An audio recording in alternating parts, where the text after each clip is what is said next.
Hello, everyone. Welcome back. Episode 12, Army of One. So our friend Justin Patterson, who is an owner living in San Antonio, Texas, commuting up to Austin, Texas on a daily basis. So dude's putting a couple hundred miles a day on his car. So Justin, I take my hat off to you. That's an extra layer of commitment that most of us don't have to deal with. Learned that Justin can cut his own hair. I too have learned how to do that through the pandemic, but you were doing that way before the pandemic. Note, nobody's asked any questions to me on, how do you cut your own hair? So somehow I might need to get a few tips from you, Justin, on that, because I don't know if I'm doing such a good job. But the question is this: how do I build a strong foundation when I'm the only one who can train and develop? So interesting. I think every owner at some point in time is going to deal with this, or a version of this, where you've got limited, competent soldiers that you can build a business with. In your case, you're an army of one. And again, every owner will experience this. You will go down at some point in time. You could even go down for all the right reasons. You promoted out a strong office and you're left with a ragtag team, and you dwindle that team down to its core. And sometimes, again, the core will go down to you. So I think it's relevant. Everybody will experience this. I remember one time in New Orleans having a conversation with Grant Dean.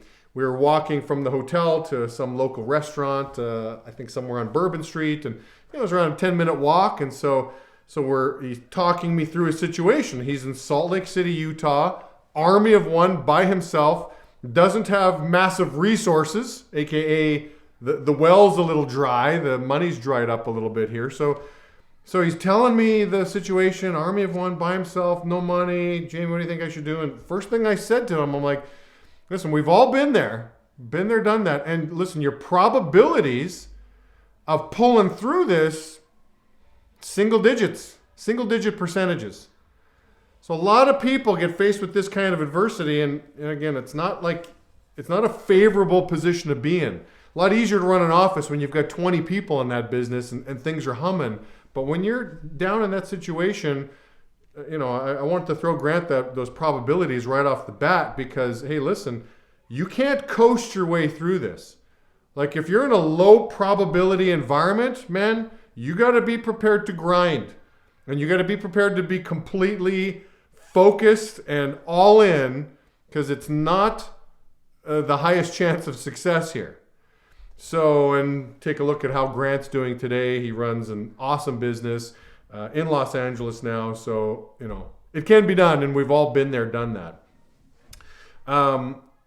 And just an interesting perspective. Sometimes it can be looked at as a blessing in disguise. There are several heavyweights that I can think of. When I say heavyweights, people that have built massive organizations that had to kind of go back into the field again and rebuild from scratch. Ken Lear comes to mind when he was up in Detroit and times were slim pickings. I remember talking to him, and I call him and like, hey, Jamie, I'm in the field. I'm like, really, Ken? Like, what's happening in your business? And he didn't have great results to speak of. But I took my hat off to him, like, Ken, you're doing what you need to do. You're going back in the field. You're humping it. You're being the example. I mean, army of one, you can bounce back. You can rebuild. And look what he's done. I believe his crew, if you were to extrapolate his team's production, they're probably going to do about $10 million or more in revenue this year. So again, it can be a blessing in disguise. I remember going to Chicago, just to shift gears a little bit on here. I go to Chicago and I'm like, man, this city's awesome. I fell in love with Chicago. I used to go there a lot, way back in the day. And I was just always so impressed with the city. Like, it's clean.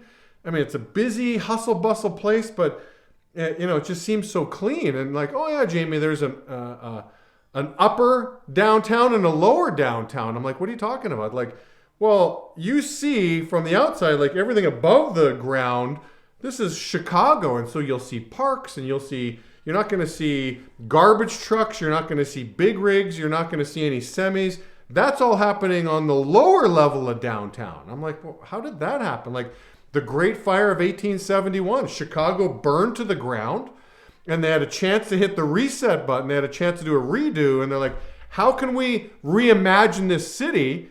And they rebuilt Chicago really from scratch, and how ingenious. All the garbage is picked up on the lower levels, all the deliveries on the lower levels, and that's all stuff nobody sees. So there's an underground downtown and there's an above the ground downtown, and makes for one awesome city in Chicago. So again, a reset and a rebuild can be a blessing in disguise. Again, ask Ken Lear. So 3 little pieces with this. Okay, so number 1 is it starts with you. Okay, just like with Ken, starts with you. Starts with you being the model, you having the right mindset. If there's no white rabbit to chase in your business, you must become the white rabbit. Right? So several times I've had to strap on the field shoes, so to speak, lace them up, tie them up nice and tight, and just have that mentality like, I can't ask my people to do something that I'm not willing to do myself. So I've got to be that white rabbit. Okay? Now when I talk to you, Justin, couple notes here that I took away from you. You have confidence. You said things like, I know I can sell, I know I can train. I talked to you halfway through the field, you're already sitting on over $200 in personal production. I'm like, Justin, you've got a higher probability because you're not feeling down, you're not feeling sorry for yourself. Again, you've got the mojo, you know you can do this. It starts with you. Then that leads to the second point. The power of one. Okay? One guy, one rep, guy, girl, whoever. You just need one. And the one person you need is somebody that motivates you. Think about the power of one. Ask Michael Sessions the power of one. Like Ken Lear shows up in your business. What did that do for your career? Sebastian Angus shows up in Juanice's business. What did that do for your career? You're not looking to recruit 100 people here. You're looking for one. And that one is somebody, again, that motivates you. I remember, good old friend Randy Bernard is a new rep joining my business. This guy looked at me like I was smarter than I was. He'd show up early. He'd ask me questions as if I had the answers. He asked me questions on business. And I'm like, I don't even know this stuff, but this kid motivates me. He's eager. He takes initiative. He wants to learn. And that helped me step up into another role. Okay, so now I'm growing. I'm stretching because I've got somebody here that motivates me. So you're looking for that one individual that you can build a business with that just simply, again, like what do they have on their resume? They motivate you. Okay? It's not the teacher's job to motivate the student. It's the student's job to motivate the teacher. Okay? When your best version of you shows up because you got an eager student that wants to learn, I'm telling you, something real cool is going to happen with those two people. And that brings me to the third point, and that's just the exponential growth. So you've got you doing the part. Your right hand is doing, just as good as you. Rep number 3 joins. They see you in the field. They see you doing your magic. Okay, well that's Justin. Okay, let me go see this other person. Oh, well this other person's a chip off the old block. Same system, same result. So there's nothing deviated here. These guys are doing the same thing. It takes all the guesswork out of the equation. Maybe I should just do what both of these guys are doing. Yes. Now you've got 3 people that can do it. I was privileged enough, I was lucky enough to be as a rep, one of 5 people that was part of an expansion crew, just 5.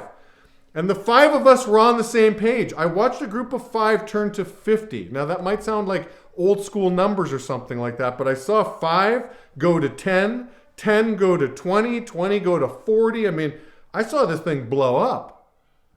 But again, the exponential growth could happen. Again, rep number 6 that joined our business, you go with any one of the 5 of us, you're going to see the exact same thing, and you're going to see high results as well too. So again, that exponential growth kicks in for sure, and that's what we're all hoping for. We all want to get to that spot. But it starts with, again, the army of one. You got to be in a good spot. Don't feel sorry for yourself. You're in good company. Everybody's been there, done that.